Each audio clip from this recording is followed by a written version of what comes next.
Muy buenos días a todos.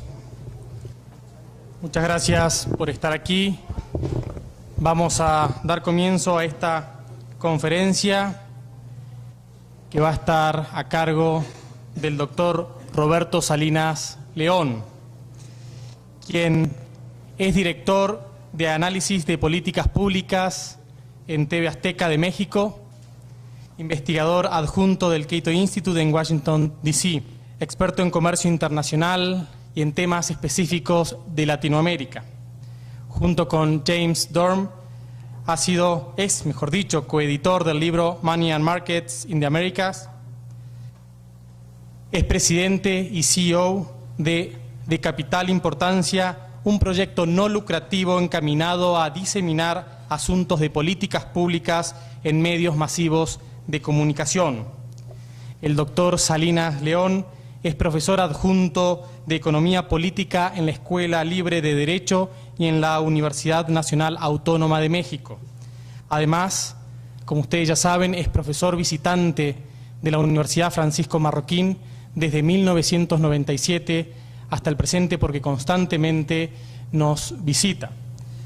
El doctor Salinas León es responsable de la columna de Capital Importancia del periódico El Economista. Es comentarista de programas de radio, ha sido comentarista en programas de Libre Comercio, en Radio Red, en el programa Monitor, y actualmente es comentarista bisemanal del programa de radio Fórmula. Ha publicado más de 1.500 editoriales, tanto en inglés como en español, sobre política pública. Es colaborador de periódicos como The Wall Street Journal, The Dallas Morning News, The Washington Times, The Journal of Commerce, The Miami Herald y otros tantos más, incluso periódicos también aquí en Guatemala. Ha sido comentarista regular de la CNN, de la CNN Latinoamérica, de la CNCV, de Reuters, de National Public Radio y otros importantes medios. Es consejero y miembro de la mesa directiva de cámaras comerciales, compañías y organizaciones de políticas públicas en México, en Estados Unidos y en Latinoamérica, incluyendo Electra Mexicana, TV Azteca, Consejo Coordinador Empresarial, COMEX, Coparmex, Secretaría de Relaciones Exteriores y otras tantas instituciones. Es miembro de la Montpellier Society y investigador visitante del Heritage Foundation. Ha testificado en varias oportunidades ante el Congreso de los Estados Unidos sobre temas específicos de México. Creo que tenemos una gran personalidad delante nuestra, de la cual hoy nos va a hablar acerca del NAFTA y la experiencia mexicana. Espero que lo puedan disfrutar y aprovechar. Le damos un bienvenido recibimiento. Llevo menos de 24 horas en Guatemala y hasta ahora ha sido, como siempre, una intensa, divertida y muy productiva experiencia. Este regreso a la Universidad Francisco Marroquín, después de tantas oportunidades tan bonitas que he tenido de colaborar con esta honorable institución, pues para mí siempre representa más incluso un privilegio que una oportunidad. Este diálogo con el cuerpo estudiantil, con una casa que representa muchísimo para, ahora sí que mi corazón intelectual. Este es verdaderamente mi segundo hogar, mi segunda casa, y son momentos muy gratos y muy bonitos. En diversas oportunidades he tenido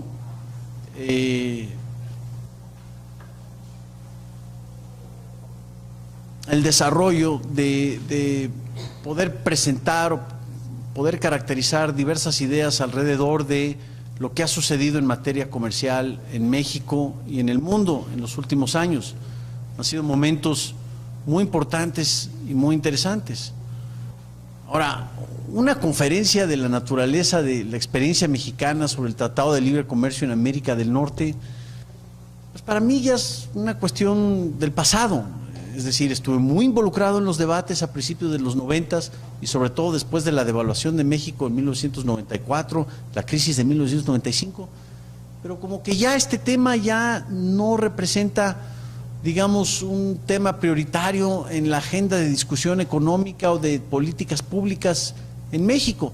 Hay algunos debates o hay algunas controversias derivadas del impacto en el sector agrícola quizá, o el impacto en el sector automotriz, pero no es algo que domina el debate cotidiano y el debate económico en la forma en que lo dominó a finales de la década de los 80 y a principios de la década de los 90. Sin embargo, tengo muy presente pues, que este debate es fundamental para la discusión que se está celebrando en Guatemala y en Centroamérica en general, en virtud o en función de la viabilidad de poder llevar a cabo una asociación comercial con Estados Unidos por parte de toda la región, y concretamente hablando en función de la visión de las Américas, la llamada visión de las Américas, que se tiene para eventualmente conformar un área de libre comercio desde Alaska hasta Argentina. No quiero que sea una presentación, esta no quiero que sea una presentación enfocada a las virtudes o los vicios de, digamos, debates alrededor del multilateralismo versus el regionalismo.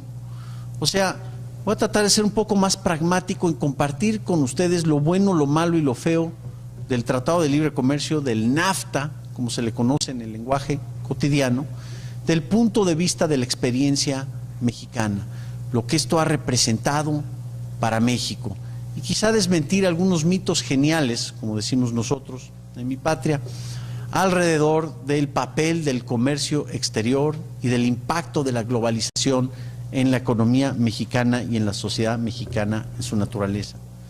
Creo que es muy mala idea venir y decir, esto es lo que ustedes tienen que hacer, esto es lo que no tienen que hacer, y empezar a dar consejos.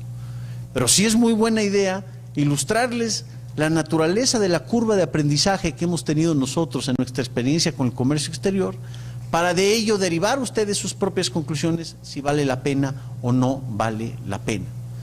Yo creo que muchas veces en las discusiones sobre pactos comerciales, sobre tratados financieros y comerciales, asociaciones, conformación de áreas de libre comercio y demás, se nos olvida la premisa más básica, no tan solo del comercio exterior, sino de la actividad económica en sí, que cuando el intercambio es libre y voluntario, ambas partes necesariamente se benefician, o más bien, una parte se beneficia solo si la otra parte se beneficia. Y cuando Robert Zoellick o cuando los diversos ministros de comercio hablan sobre fomento a las exportaciones, o por ahí escuché un nuevo concepto que muy popular aquí en Guatemala, la competitividad sistémica, y me quedé como que, bueno, por ahí un amigo me dijo, no, pues es insecticida, ¿no? Porque pues, competitividad sistémica suena así como algo totalmente fuera del ordinario en el lenguaje cotidiano. Dejemos atrás esos conceptos o esas abstracciones o esos insecticidas y vamos a enfocarnos en lo que es lo básico, el intercambio. El comercio exterior como función del intercambio entre dos o más personas. Existe un mercado o existe comercio exterior cuando una persona de un país intercambia una cosa por otra con otra persona de otro país. Así tan sencillo como eso. Pero esto es lo que se nos olvida en los diversos foros de la Organización Mundial de Comercio o los foros alrededor de políticas regionales o tratados de libre comercio con la región asiática, como ahorita estamos tratando nosotros en México de llevar a cabo, celebrar un pacto comercial con Japón y con Asia. En fin.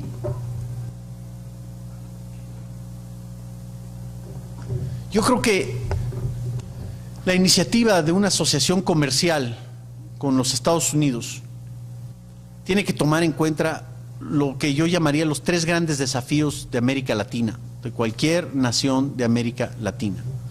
Primero, en el caso concreto de México, ciertamente estos han sido muy importantes, el desafío de la estabilidad, es decir, varias regiones de América Latina han luchado muchísimos años con la oportunidad de conformar un sistema en donde lo que yo gano hoy de ingreso pueda comprar lo mismo el día de hoy, lo mismo el día de mañana que lo mismo el día de hoy. Sin dejar atrás los ciclos de devaluaciones, de inflaciones, de erosión del poder adquisitivo que se ha observado en Argentina, en Brasil, las crisis que hubo en Chile, ciertamente la crisis cambiaria que tuvimos en México, los problemas que tuvo Ecuador, toda la inestabilidad que ha afectado a toda la región latinoamericana. Aparentemente vamos en buen camino en términos de poder enfrentar este desafío de la estabilidad. Pero quedan dos grandes desafíos donde no hemos logrado transformar o potenciar las oportunidades de crecimiento que existen en nuestros diversos países. No las hemos logrado transformar en oportunidades reales o en riqueza real. El comercio exterior es solo una de varias herramientas que se pueden utilizar para lograr esa transformación de riqueza potencial a riqueza real, pero no es la única. Y sería un gravísimo error pensar de que un pacto comercial con los Estados Unidos, así como algunos pueden decir que es el peor vicio en el cual un país puede caer y que es el comienzo de una catástrofe, así también sería un error decir es la varita mágica que va a solucionar todos nuestros problemas. No hay panaceas, no hay soluciones instantáneas, no hay fórmulas preconcebidas que nos van a llevar de un nivel de desarrollo a otro en un instante. Es un paquete integral de cambios, es una receta integral de crecimiento sano y sostenido a largo plazo. Y esto me preocupa muchísimo porque depende las oportunidades o lograr enfrentar el desafío del crecimiento en nuestras regiones latinoamericanas, nuestros países latinoamericanos, depende del clima de inversión que se conforme en un país. Al final del día, todas las variables macroeconómicas que quieran ustedes hablar, la conformación de la balanza de pagos, la tasa de interés, la tasa de inflación, el tipo de cambio, todas estas variables económicas al final del día dependen de una sola variable, la confianza en nuestro régimen de inversión. Seguramente ustedes aquí en Guatemala han escuchado a varios analistas hablar de el mal de los capitales golondrinos, ¿no? Aquellos capitales que se supone que son golondrinos, ¿no? Son malos porque representan dinero caliente o dinero que va y viene, se lleva su rendimiento y nunca regresa, y que esto de alguna forma representa un daño para el sistema financiero y para el régimen de inversión de un país. ¿Pero qué son los capitales? De hecho, los capitales se les llama golondrinos porque son como golondrinas. En primer lugar, pueden ir y venir de un lugar del mundo con una velocidad que nunca antes habíamos visto.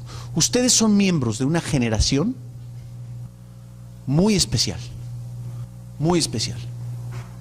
porque es a partir, digamos, de mediados de los 80s a la fecha, en donde cambió estructuralmente la naturaleza del sistema financiero internacional. El proceso político hoy no puede detener el movimiento de los capitales. Y el movimiento de los capitales internacionales, desde el guardadito de la dueña de la tiendita hasta el multimillonario fondo de pensiones administrado por, digamos, alguna institución financiera, todos esos capitales van y vienen en menos de un microsegundo. Los avances tecnológicos hoy han hecho posible que el sistema financiero internacional rebase la capacidad del proceso político de detener esos capitales. Antes podíamos poner soldados para evitar que la gente se fuera con su oro de una frontera a otra frontera. Antes también había esquemas de control de capitales, todavía existen. Pero hoy en día esto no funciona. Si los capitales quieren entrar a una región, lo van a hacer, por las buenas o por las malas, pero lo van a hacer. Si los capitales se quieren ir de una región, lo van a hacer también, con corralitos o con corralotes, como sucedió en Argentina, lo van a hacer. Un régimen de inversión en nuestra era de alta movilidad de capitales es literalmente el equivalente a un jardín que está tratando de captar golondrinas. Y para que las golondrinas financieras lleguen a un jardín de inversión, a las golondrinas no las tenemos que enjaular, porque si tratamos de enjaularlas, al momento que se puedan salir, se van. ¿Y van a regresar? No, nunca van a regresar. Muchas veces se nos olvida en estas discusiones la variable de la confianza en el régimen de inversión. Y el comercio exterior, toda la discusión alrededor de asociaciones comerciales o de un tratado de libre comercio de Centroamérica con Estados Unidos, tiene que ser entendido como una herramienta que mejore nuestro clima de inversión, que mejore nuestro clima de donde estamos trabajando, que reduzca los costos de transacción, que haga más productiva la mano de obra, el trabajo, que no, para trabajar hay que dejar trabajar. Estas cosas que parecen tan sencillas, en gran medida, los burócratas, los políticos, los negociadores, los abogados, se les olvida cuando estamos hablando de qué tipo de arancel o cuál restricción no arancelaria va a quedar, o cuál va a ser el régimen de desgravación, o si vamos a desgravar tal o cual sector en 15 años o en 10 años o en 5 años, o si va a haber transferencia de tecnología, o qué vamos a hacer con nuestro régimen de inversión, qué sectores abrimos a la inversión privada, cuáles otros sectores quedan restringidos. Al final del día todo depende de la confianza. Depende de cómo poder capturar esas golondrinas financieras. Porque una golondrina, si queremos que venga a nuestro jardín, hay que apapacharla, hay que tratarla bien, hay que darle su agüita. Si la asustamos, se va a ir. Si hay una devaluación abrupta, como lo hubo en México en 1994, se van. 10,000 millones de dólares salieron en menos de 45 minutos. El 21 de diciembre de 1994. Cuando inauguramos la flotación de la moneda, por las malas, se nos acabaron las reservas. No había otra que flotar. En 45 minutos salieron 10,000 millones de dólares. ¿Por qué?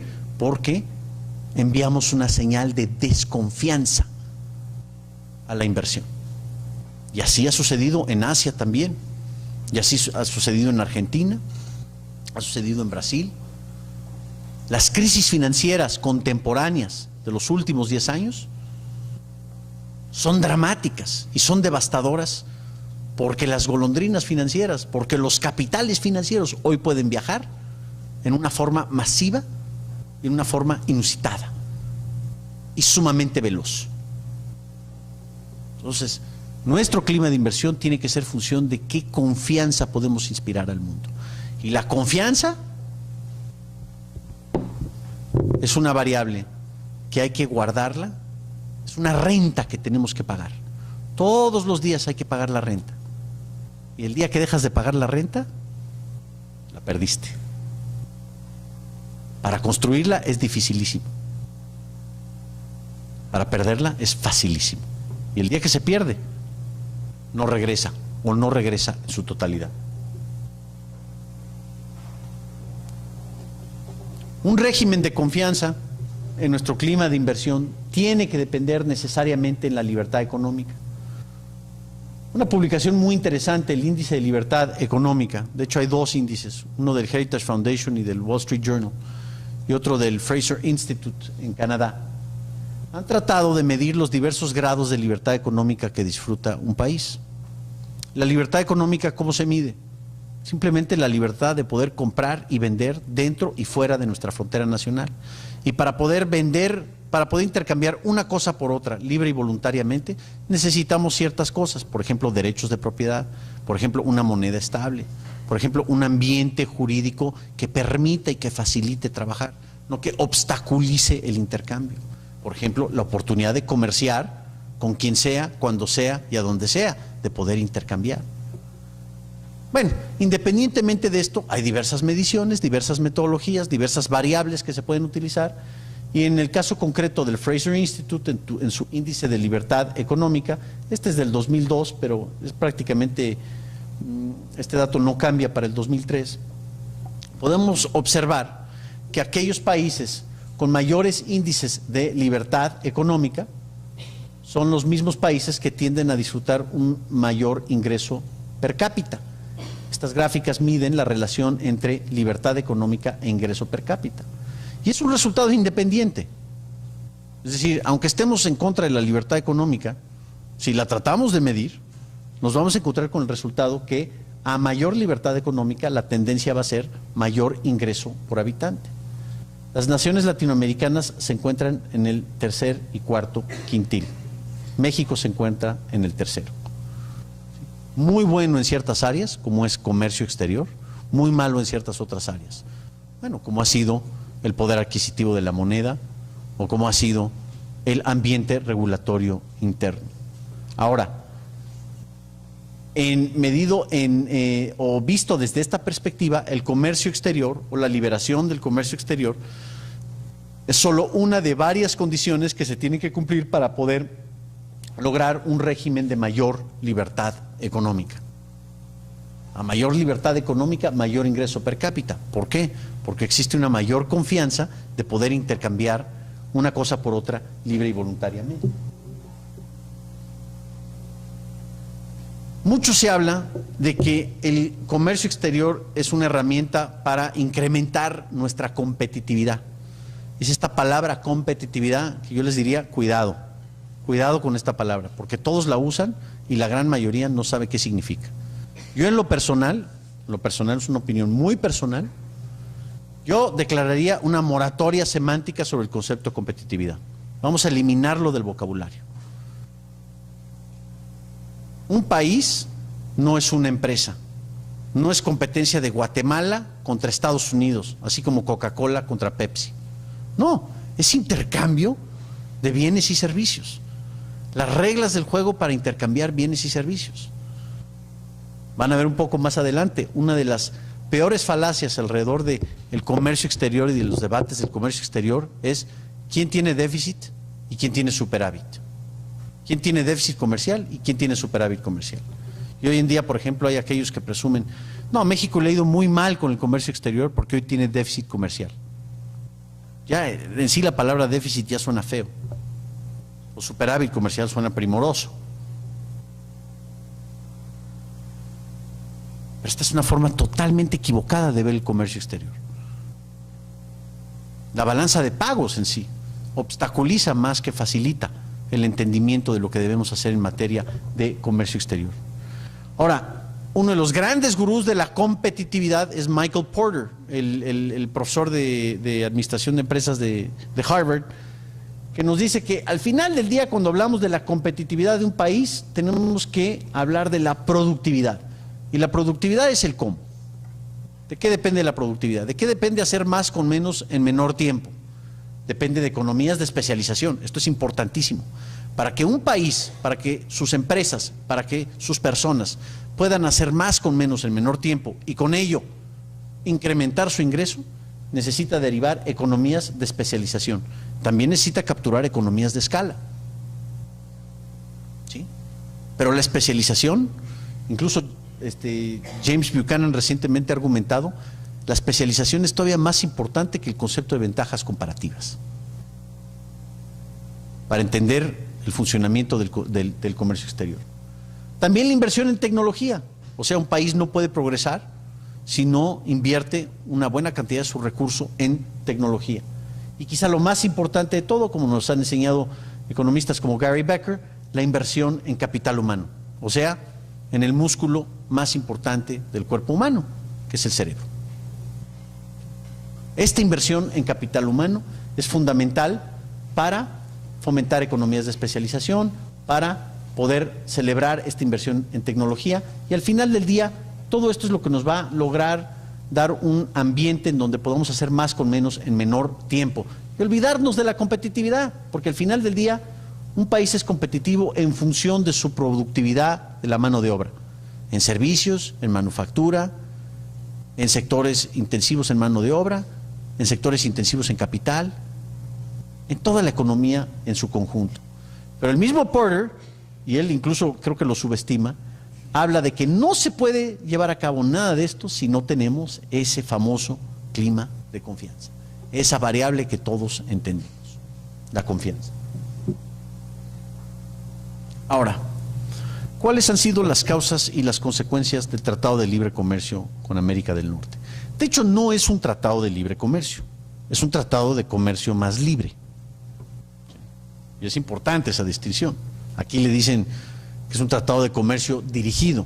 Pues sí, de alguna forma lo es. El Tratado de Libre Comercio es un tratadote de este tamaño. Son 7,000 páginas. Que había 7,000 productos que desgravar también, ¿no? El libre comercio pues debería ser en ese sentido espontáneo. Para que haya libre comercio, pues un país no necesita firmar un tratado, necesita quitar sus barreras. Ya si los otros las quitan de otros países, ya es muy su rollo, ¿no?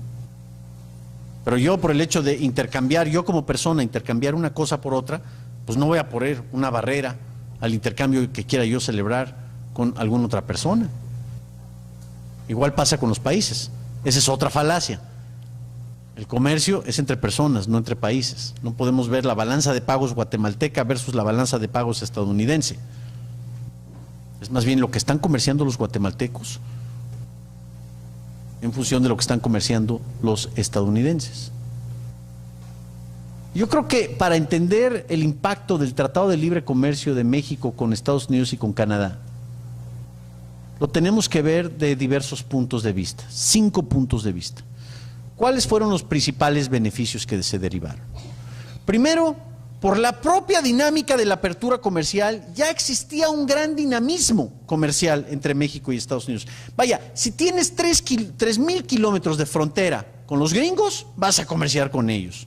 Haya o no haya barreras comerciales. O es a través de la economía informal, o el contrabando, o lo hacemos por las buenas. Derribamos nuestras barreras arancelarias. Pero va a haber intercambio comercial. Ahora, cuando hay intercambio comercial, surgen disputas comerciales, ¿cierto? O surgen también otro tipo de barreras, barreras no arancelarias. Cuidado. En Estados Unidos se presume mucho de que son librecomercistas, porque tienen un arancel promedio muy bajo en comparación al resto del mundo. Pero vean ustedes las restricciones que existen a nivel no arancelario. Y les van a salir con cosas como leyes sanitarias, leyes fitosanitarias, normas técnicas. Una anécdota muy famosa en México es que el mango mexicano no puede ingresar a Estados Unidos por cuestiones fitosanitarias. Yo creo que porque piensan que es mexicano y lleva gusanitos por naturaleza de ser un mango mexicano. Entonces hay que sumergirlo en una tina de agua tibia, 1 hora y media. Y ya si salen los gusanitos, a todo dar. Quites el mango y entonces ya puede pasar. Bueno, ¿quién se va a comer un mango después de estar sumergido en una tina de agua 1 hora y media? ¿Esto realmente es por cuestiones sanitarias o por cuestiones de que estás protegiendo un cierto mercado de fruta? ¿Se está utilizando la barrera por motivos sanitarios o por motivos proteccionistas? El aguacate, otro clásico ejemplo. México es un importante productor de aguacate. Tendría un mercado natural en Estados Unidos, pero esto atenta contra los intereses de los productores de aguacate, digamos, en California. Entonces, la norma en el aguacate había sido: no entra a menos de que lo pueda checar. Y claro, pues si lo checas queda puro guacamole, que al fin y al cabo es lo que les gusta a los gringos, ¿no? Otra barrera o restricción sanitaria. Pero ¿quién se va a oponer a una restricción sanitaria o ecológica? ¿Sí? El atún de México no puede entrar porque matan a los delfines al pescar el atún. Entonces ya incorporas consideraciones políticamente incorrectas como excusa, porque a ver, un comerciante, si un productor no va a querer proteger su sector por razones, si yo digo, no, es que si yo tengo un mercado cautivo aumenta mi margen de utilidad y con ello me puedo llevar más sin tener que competir más. Pues si da ese argumento, pues es un argumento muy malo, revela sus intenciones. Pero si dice, no, es que debemos proteger este sector por el daño que se está causando a los delfines o porque estamos poniendo en entredicho salud del ciudadano estadounidense, pues suena mucho más bonito una excusa ecológica o sanitaria que una excusa comercial o una excusa totalmente individualizada. Entonces, mucho cuidado, porque ahí es donde nos meten muchos goles los estadounidenses. Es a través del abuso de barreras sanitarias, fitosanitarias, barreras ecológicas, normas técnicas, ¿sí? La naranja en Florida, ¿sí? No se puede importar naranja en Florida si no es que tenga ciertas medidas. Y qué curioso que esas ciertas, o la piña, y esas ciertas medidas solo son aquellas donde se pueden producir en los mismos Estados Unidos. Y puede haber gente como Connie Mack, el ex senador Connie Mack, totalmente comprometido con el libre comercio. Para la hora de la hora, él votó en contra del Tratado de Libre Comercio. ¿Por qué? Porque querían quitar esta restricción en las naranjas y afectaba a los agricultores estadounidenses. Sí, fíjense, fue muy curioso el caso con México. Se dio mayor oposición en Estados Unidos que en México, la firma del Tratado de Libre Comercio. La gran figura ahí, no sé si se acuerdan o lo tienen ubicado, fue Ross Perot, el chaparrito multimillonario tejano, ¿sí? Que tuvo un debate incluso con el vicepresidente Al Gore en ese momento sobre los beneficios del Tratado de Libre Comercio, o los pros y contras del Tratado de Libre Comercio, y él hablaba de que iba a haber un great sucking sound, ¿no? Que todos los empleos se iban a ir de Estados Unidos a México por la mano de obra barata, ¿sí? Y que esto iba a devastar toda la planta productiva en el sector manufacturero de los Estados Unidos. Y por ahí dijo un subsecretario de Comercio nuestro, bueno, pues sucking sounds are for suckers, ¿no? Y este señor hablaba con una xenofobia impresionante, prácticamente un odio a todo lo que no fuera, con un nativismo local que reflejaba un desprecio por todo lo que no fuera particularmente tejano o estadounidense. En fin, parte del beneficio de un tratado de libre comercio es que se igualan las condiciones jurídicas. Cuando hay una controversia, cuando hay una disputa comercial, se puede recurrir a un esquema de reglas del juego que ya no depende de los Estados Unidos o de Canadá, sino que en el caso del Tratado de Libre Comercio, del NAFTA, es trilateral. Es un mecanismo de resolución de disputas. Y este mecanismo trilateral representa una oportunidad para todas las partes involucradas de decidir la disputa comercial en una forma en que sea justa y equitativa, neutral. Una disputa comercial que se decida en Estados Unidos, de cada 100 casos que se presentan ante el USTR, 97, adivinen quién los gana. Los gringos. ¿Por qué? Porque la naturaleza del sistema está hecha de tal suerte que las reglas van a favorecer a la parte local. En este sentido, el mecanismo de resolución de disputas, fíjense, esto va más allá del comercio exterior, ¿eh? Es un beneficio jurídico. El mecanismo de resolución de disputas implica que podemos empezar a decir, oye, todo lo que no puedes exportar o vender de Guatemala a Estados Unidos o de Centroamérica a Estados Unidos por cuestiones sanitarias o fitosanitarias o ecológicas, si pensemos nosotros que tenemos un buen argumento, podemos recurrir a la Corte, podemos recurrir al mecanismo, y el mecanismo está arriba de la ley de todos los países involucrados, y es un panel de arbitraje neutral el que decide la disputa comercial. Si ustedes le preguntan a los canadienses qué piensan del Tratado de Libre Comercio que firmaron con Estados Unidos desde 1988 a la fecha, el gran beneficio para ellos ha sido que la disputa comercial ahora se resuelve en territorio neutral y no en territorio local, porque antes invariablemente perdían las disputas comerciales en cuestiones como antidumping, penas compensatorias. Ahora tenemos un arancel, prohibitivo arancel de acero, que la administración Bush también ha presumido muchísimo favorecer el libre comercio, pero ha sido una de las administraciones más proteccionistas en años recientes. Así que el hecho de igualar las reglas del juego a un nivel en donde todos participamos como iguales, ¿sí?, ha sido un beneficio importantísimo del Tratado de Libre Comercio. Y al hacer eso, estás reduciendo el costo de transacción. Es decir, al contar con reglas del juego que son iguales para todos, independientemente de que allá económicamente son mucho más grandes, la economía de México es el equivalente al estado de Florida.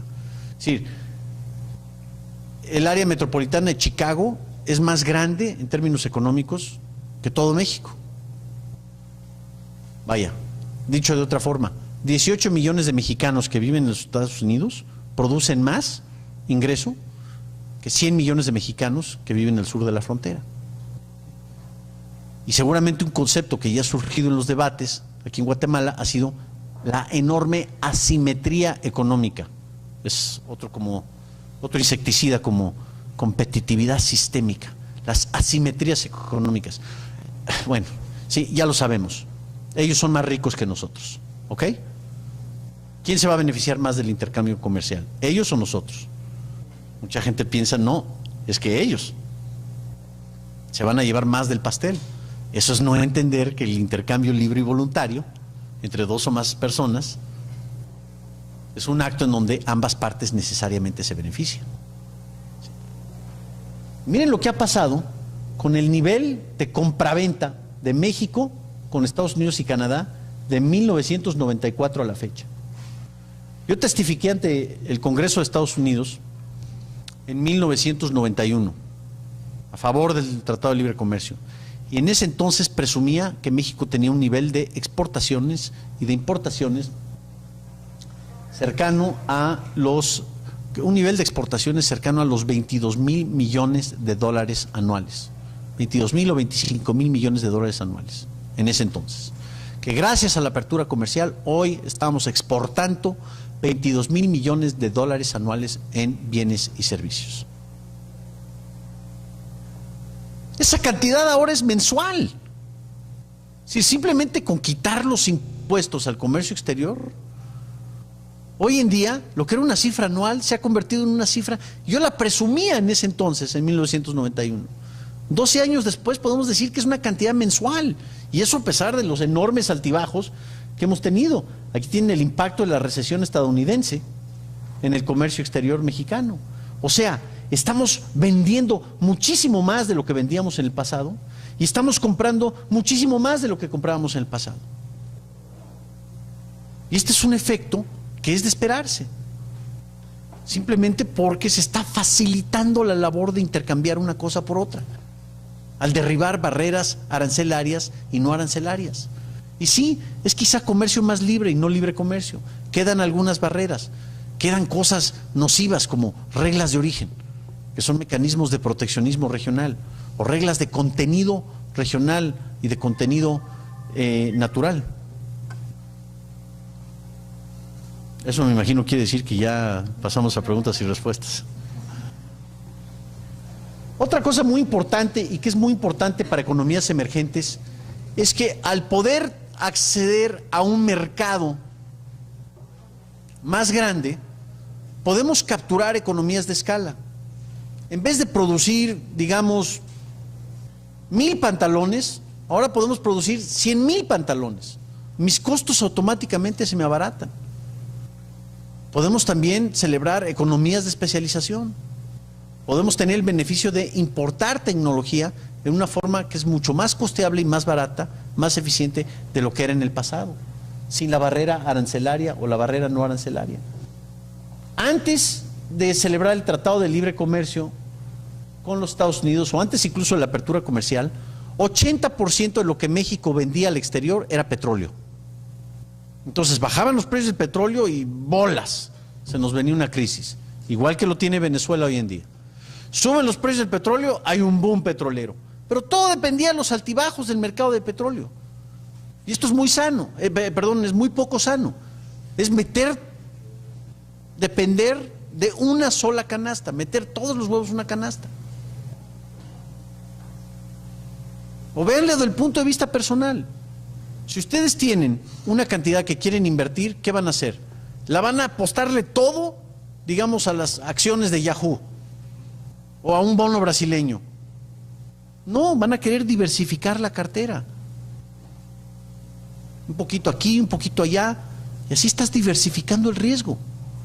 Hoy en día, después del Tratado de Libre Comercio, la venta petrolera representa menos del 6% de la venta total de productos de México al exterior. Y no es ninguna cifra mágica, es simplemente que se han diversificado. Ahora, además de petróleo, vendemos refrigeradores, vendemos computadoras, ¿sí? Podemos vender algunas frutas, legumbres, flores, se pueden vender otras cosas. Y también se pueden comprar otras cosas. O sea, aquí le ha ido bien al productor y aquí le ha ido bien al consumidor.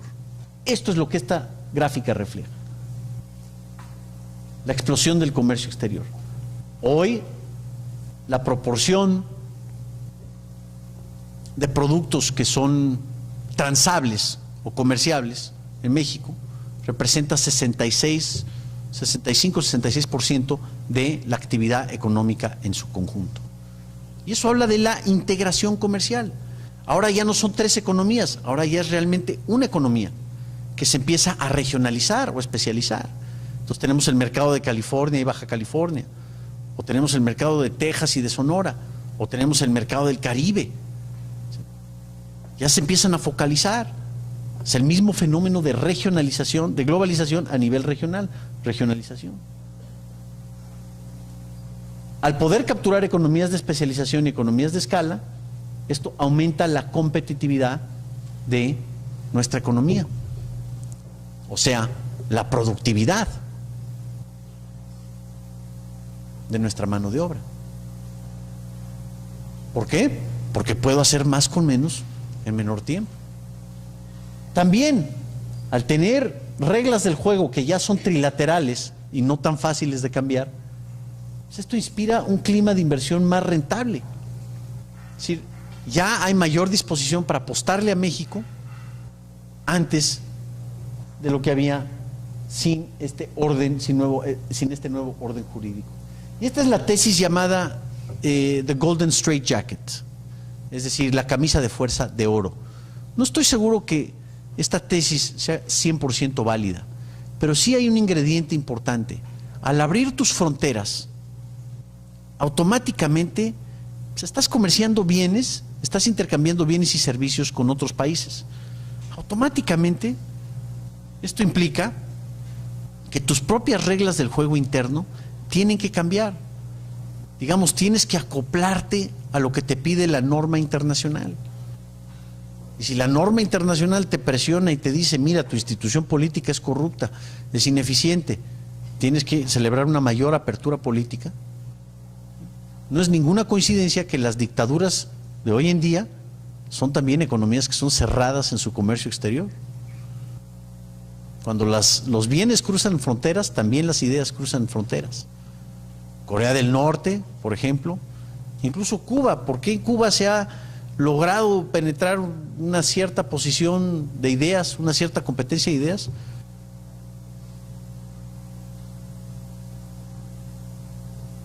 Porque Castro se ha habido obligado necesariamente a depender más de la inversión foránea y del comercio foráneo. En esa medida se empiezan a afectar estructuras políticas importantes. Esto es importantísimo, el candado institucional, la camisa de fuerza. Ya, te abriste y ya estás atado a esa nueva norma. Y por ende ya no la puedes cambiar con tanta facilidad. Y esto inspira enorme confianza para tu régimen de inversión. No es la varita mágica, no es la solución instantánea, pero es un paso sumamente importante. Medido de otra forma. Antes del TLC, esto es lo que vendíamos al exterior. Después del TLC, esto es lo que vendemos al exterior. Y aún a pesar del año tan complicado. Antes del TLC, esto es lo que comprábamos del exterior. Después del TLC, esto es lo que compramos del exterior. Si se mide en términos de intercambio comercial, digo, creo que aquí estos números no nos dejan duda de que el libre y voluntario intercambio de bienes y servicios beneficia en términos mexicanos, tanto al productor como al consumidor. Ha habido una gran discusión en México, pero es que el Tratado de Libre Comercio y la apertura ha devastado al sector agrícola. Es un argumento totalmente dogmático. Aquí vemos las exportaciones agroalimentarias de México antes del Tratado de Libre Comercio y después del Tratado de Libre Comercio. Es un aumento de 142%. Bueno, esto lo elaboró un economista, entonces le tuvo que poner 0.9 para que sonara científico. Nunca podemos hablar de cifras llanas. Y bueno, dicen, ¿qué ha pasado con la inversión? Aún en los momentos tan complicados que ha vivido México, ¿sí?, la inversión extranjera directa que recibíamos antes en promedio anual versus la que recibimos hoy en promedio anual. Ahora, esta cifra es tramposa, porque el potencial de México para recibir inversión extranjera directa debería estar como por acá. O sea, puede ser conformista esta gráfica, este dato puede ser conformista. No, ya la hicimos, ya tenemos tratado. No. A pesar del tratado, podríamos todavía llegar a un nivel muchísimo más alto del que tenemos hoy en día. Entonces ahí está. Vaya, si se trata de movimiento de bienes, servicios y capitales, los números creo que no arrojan ninguna duda. Curiosamente, la oposición al libre comercio tiende a ser extraeconómica.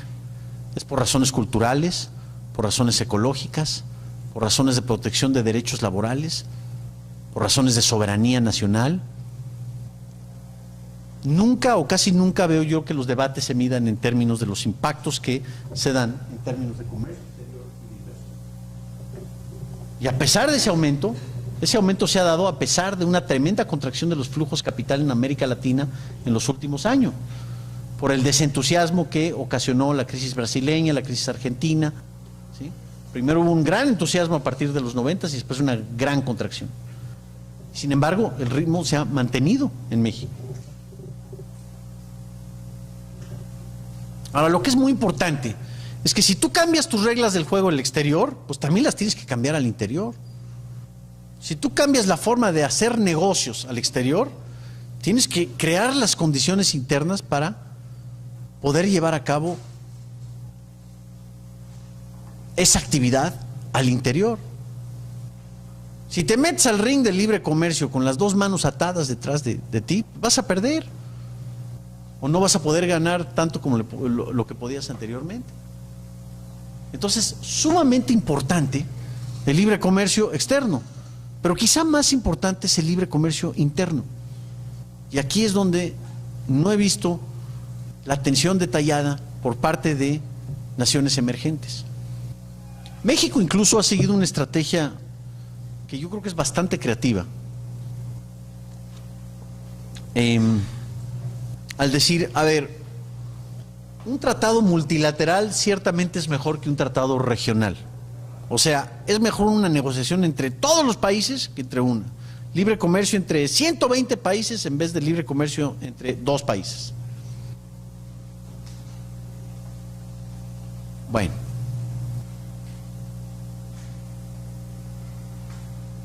Pero ustedes pónganse a tratar de negociar con 120 países y tienen el fracaso de lo que acaba de ser la ronda de Cancún.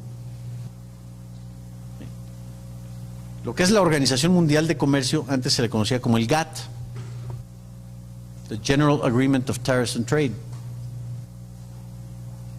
Mucha gente se burlaba del GATT porque decían realmente es the General Agreement of Talk and Talk.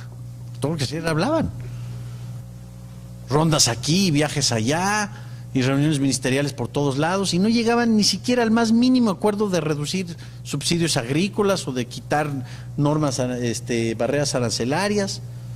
Se dieron ciertos avances y el crecimiento del comercio en los últimos 50 años creo que es 3 o 4 veces superior al crecimiento de la economía mundial en su conjunto. Es decir, sí ha habido algún avance en ese sentido. Pero toma muchísimo tiempo y muchísimo esfuerzo. Te puedes pasar 15 años y no pasa nada. a nivel multilateral. Entonces, México, para enfrentar este dilema, lo que hizo es, a ver, yo quiero abrir mis fronteras. Primero, una liberalización unilateral, que fue lo que hizo en 1986. O sea, paso de ser una economía cerrada a una economía abierta. Masiva desregulación de aranceles y de restricciones no arancelarias. Segundo paso, voy a firmar tratados de libre comercio que son mucho más rápidos de negociar. Pero para protegerme de que no se vuelvan fortalezas o que no me concentre yo en solo una entidad, voy a hacerlo al norte de la frontera, que es mi socio comercial más importante, por la naturaleza del destino, porque Dios dispuso que así es la geografía del mundo y bueno, para bien o para mal, ¿sí? Como decía Porfirio Díaz, tan lejos de México, tan lejos de Dios y tan cerca de Estados Unidos, ¿no? Bueno, pues así nos tocó. Ahora, ¿lo podemos aprovechar? ¿Podemos aprovechar esa situación para nuestro beneficio? Yo me imagino, ¿qué haría Corea del Sur, que tiene un vecino bastante hostil al norte de su frontera, ¿sí? Si tuviera nada más un cachito de lo que tiene México con Estados Unidos?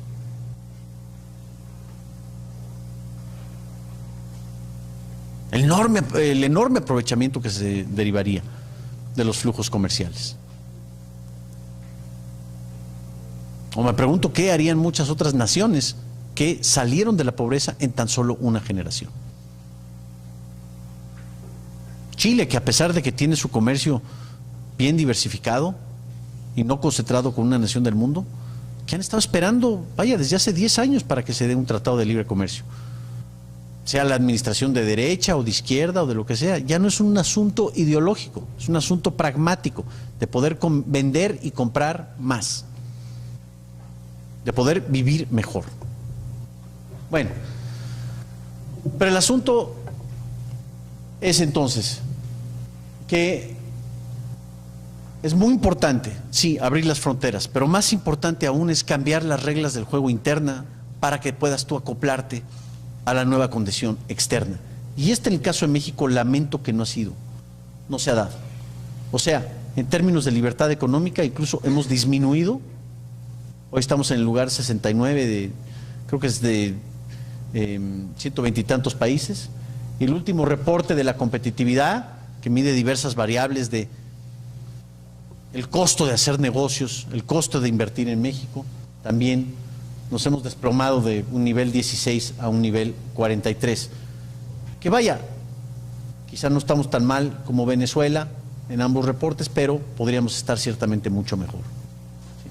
El libre comercio o el comercio exterior no ha sido suficiente para elevarnos en esas categorías. Esta gráfica es muy reveladora y puede ser un instrumento de aprendizaje importante para Centroamérica. Esta gráfica mide la productividad laboral en el sector manufacturero de México desde que inició la apertura comercial a la fecha. Aquí tenemos el impacto de la apertura comercial, ya nada más. Pero aquí se agota el dinamismo de la apertura comercial y no se complementa con las reformas internas en energía, en petróleo, en electricidad, en reforma laboral, en nuestro sistema impositivo, en la estabilización de la moneda. O sea, queremos ser de las ligas mayores, pero seguimos todavía en el siglo XII, digamos en materia eléctrica, por ejemplo. Entonces, ¿qué ha pasado? Aquí tenemos el efecto en la productividad laboral, el efecto de la devaluación de 1994. Después vuelve a subir y vuelve a bajar. Aquí tuvimos la crisis rusa, y aquí tuvimos la crisis asiática, y después el efecto samba, y el efecto tango, y el efecto vodka, y toda la borrachera financiera internacional, ¿no?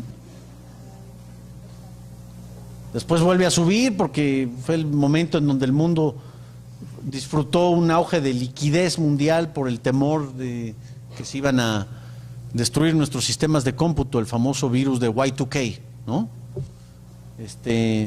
En el año 2000, y después viene el ajuste, y ¡brum! Vean nada más qué caída. Pero vean la tendencia, ¿eh? Aquí tenemos una tendencia hacia arriba y aquí tenemos una tendencia hacia abajo. Estos son momentos cíclicos, pero la tendencia secular, la tendencia estructural a largo plazo es hacia una baja productividad. Y esto todo a pesar de que tenemos ya la frontera abierta. Aquí hay un reflejo de que hay algo interno que no está funcionando, que no nos está permitiendo hacer más con menos en menor tiempo, o que está concentrando la actividad económica rentable en un sector, por ejemplo, las exportaciones o las importaciones. Pero todo lo demás se está quedando al margen. Y esto quiere decir, o esto es un reflejo de que no se han cambiado las reglas internas. Podríamos llamar la segunda ola de reformas estructurales, lo que Moisés Naim y Andrés Velasco llaman la necesidad de una segunda ola de reformas estructurales en América Latina. Reforma fiscal, apertura en energía y electricidad, en el caso de México. Vaya, otra vez, para trabajar hay que dejar trabajar. Entonces, si yo quiero comerciar al exterior, pero tengo que dedicar 30% de mi tiempo a llenar trámites y hablar con mi contador y a tener que contratar despachos de abogados, se generan altísimos costos de oportunidad que no me permiten utilizar ese tiempo para poder colocar más venta en el exterior o en el interior. La mayor flexibilidad laboral, un problema endémico en toda América Latina. Y derechos de propiedad, alrededor de los derechos de propiedad. Aquí hay otra grafiquita que me robé de Bancomer en México, que mide la protección de derechos de propiedad en todo un universo de países. Y la tendencia es clarísima aquí. La tendencia es a menor protección de derechos de propiedad en los países, menor ingreso por habitante. Ahí está México otra vez, dentro de la mediocridad. ¿Sí? Un complemento de una reforma interna a los derechos de la propiedad nos ubicaría aquí. O sea, el libre comercio es una condición necesaria, pero no suficiente para lograr el progreso económico. Y el libre comercio lo van a aprovechar un 50, un 60 o un 70% en ausencia de los cambios internos, ya sea en derechos de propiedad o en el marco regulatorio interno. Y esta es quizá la lección más importante que podemos observar del caso mexicano en los últimos 10 años. Rápidamente hablemos de los mitos geniales, es decir, de los focos rojos, de lo que tenemos que ver. Seguramente en los debates se va a hablar mucho de la balanza de pagos y de que Guatemala o Centroamérica puede generar un déficit comercial con los Estados Unidos. ¿Okay? ¿Saben cuál es la forma más rápida de generar un superávit? ¿Quién está de acuerdo aquí que debemos tener déficit o superávit? ¿Sí? ¿Quién le gustaría ver un superávit comercial con los Estados Unidos? ¿O un déficit comercial? Nadie. Indecisos. Mucha gente piensa, pues un superávit. La mejor forma de generar un superávit comercial, o sea, de que exportes muchísimo más de lo que importes, es destroza tu economía interna.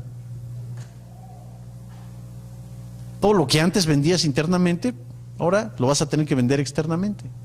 El último año que México tuvo superávit comercial fue la crisis del 95. El año pasado Argentina tuvo un superávit comercial bestial. ¿Por qué? Porque no puede comprar, la economía está despedazada, no puedes comprar, ¿sí? Y todo lo que antes estabas vendiendo internamente, ahora lo tienes que vender al exterior. Ah, pues así que fácil. Mucha gente piensa que la finalidad del comercio exterior es exportar y que las exportaciones son el motor más importante de la actividad económica y que por eso debemos impulsar el libre comercio. No, olvídense de la balanza de pagos o del hecho que las exportaciones son prioritarias. Las exportaciones son una actividad necesaria para poder mejorar nuestro nivel de vida. ¿Y cómo mejoramos nuestro nivel de vida desde el punto de vista económico? Comprando.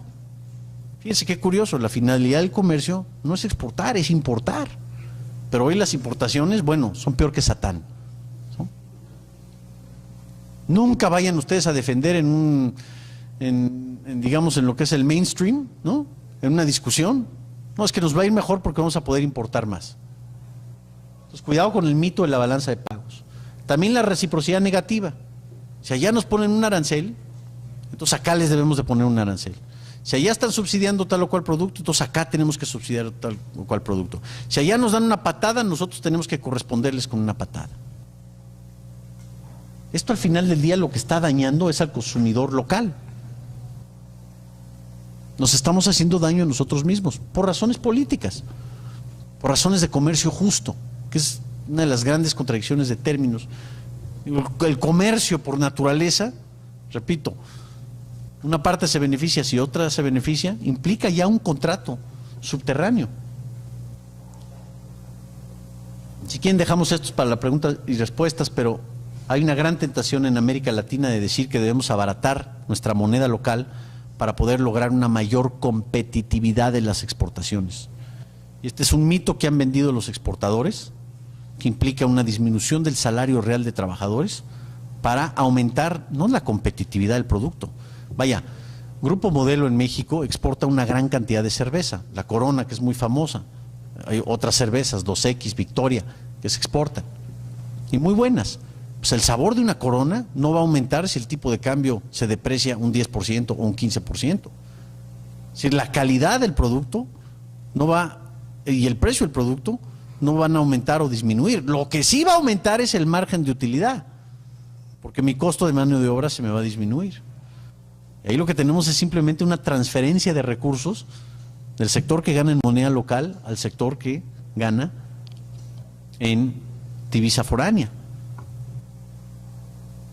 Nunca se ha visto un caso en donde un país se fortalezca con una moneda débil, pero el concepto de una devaluación competitiva, y aquí es un pleito eterno con los economistas de Merrill Lynch y los analistas de Goldman Sachs, y vaya, todo lo que es el mainstream internacional, de que debemos, hoy en día Jon Snow, el secretario del Tesoro de Estados Unidos, ¿sí?, dice que va a fortalecer el dinamismo económico de los Estados Unidos devaluando el dólar. ¿Sí? Vamos a hacer que el cuerpo económico sea más fuerte quitándole sangre, porque así desaparecen los números rojos y ya no tenemos un déficit en la balanza de pagos. Mucho cuidado con estas discusiones. Al final del día, como diría Ruth Richardson, lo dijo precisamente en este mismo foro, la que fue ministra de Finanzas de Nueva Zelanda, cuando hablamos del progreso, la prosperidad de un país, necesitamos un sentido de urgencia. Sí, sobre lograr una economía más abierta, una economía competitiva, pero tiene que ser parte de todo un cuadro. Este concepto es maravilloso que nos explica Ruth Richardson. Si esto no viene acompañado de una reforma del Estado donde haya mayor transparencia presupuestal, por ejemplo, o de bajas restricciones regulatorias, es como que estás saneando parte del cuerpo, pero desprotegiste la otra parte. Si logras estabilidad de precios, pero no tienes responsabilidad fiscal o mercados laborales flexibles, estás poniéndole demasiado peso a un área de la política económica, ¿sí?, concentrando demasiado peso sobre eso. ¿Y qué pasa al final del día? ¿Qué pasa con, digamos, un cuerpo humano que de repente cae en la obesidad? El corazón, de alguna forma u otra, tiene que dar en determinado momento. Es el todo lo que importa. Y el libre comercio es importantísimo. Quizá de las más importantes, si no la más importante. Pero no podemos quitarle el ojo a todo lo demás. Tiene que ser parte de todo un cuadro, todo un marco conceptual, donde las reglas laborales sean flexibles, donde no se gaste más de lo que se tenga, donde el gasto del gobierno esté acotado, sea transparente, donde lo que ganamos hoy de nuestro ingreso pueda comprar lo mismo mañana de lo que compra el día de hoy, y donde podamos vender dentro y fuera de nuestras fronteras nacionales. Es todo el cuadro en general lo que nos va a permitir transformar la enorme potencia económica, la enorme potencialidad económica en riqueza que verdaderamente beneficia a todos nosotros, en riqueza real, en poder adquisitivo, en lograr y crear oportunidades que nos permitan vivir mejor. Bueno, con eso doy terminada la presentación. Quizá pasamos a un periodo de preguntas y respuestas. ¿Qué opina usted en el caso, por ejemplo, de Estados Unidos, de las grandes sumas de subsidios que otorgan a ciertos sectores, como por ejemplo la agricultura, y a la hora de entrar en un comercio libre como el comercio? Bueno, creo que se están perjudicando a ellos mismos. O sea, están beneficiando al productor agrícola norteamericano a costas del consumidor general. ¿Sí? El hecho de que ellos estén subsidiando sus productos. Ahí es ver el libre comercio en función de una competencia entre productores. Ciertamente es una medida, una barrera desleal que te pone artificialmente con una ventaja competitiva. ¿Pero a costa de qué? A costa de que tienes que quitarle recursos a otra parte de la sociedad, ¿sí? Para subsidiarlos a ellos mismos, ¿sí? Y al final del día puedes acabar produciendo café norteamericano subsidiado, y el café guatemalteco no puede competir en igualdad de circunstancias, quizá no pueda competir en igualdad de circunstancias, pero que últimamente se está perjudicándose el consumidor, que no tiene el mejor producto al menor precio, o no tiene la balanza del mejor producto al menor precio posible, por el hecho de que existe esta distorsión de un subsidio agrícola a determinado sector. Entonces, sí estás compitiendo en desigualdad de oportunidades, pero es algo donde, créemelo, se están perjudicando ellos igual o más de lo que te están perjudicando a ti a nivel de competencia. La idea, por supuesto, de estas asociaciones comerciales es quitar o es nivelarlo, ¿sí? De que no entres en esas desventajas, pero sería un error decir, bueno, si tú estás subsidiando, entonces yo también voy a subsidiar. Ahí caes en la falacia de la reciprocidad negativa. Últimamente se trata de hacer más con menos en menor tiempo, pero de que la finalidad del comercio es comprar, es consumir. Es un tema muy complicado y ciertamente ha sido tema de gran discusión, pero mira, yo ya te enseñé un caso real, el caso mexicano. Nosotros también nos enfrentamos contra toda clase de subsidios, toda clase de mañas y cochinadas gringas, ¿sí? Y aún así estamos exportando 142% más de lo que exportábamos antes, ¿sí? Bueno, muchas gracias, jóvenes.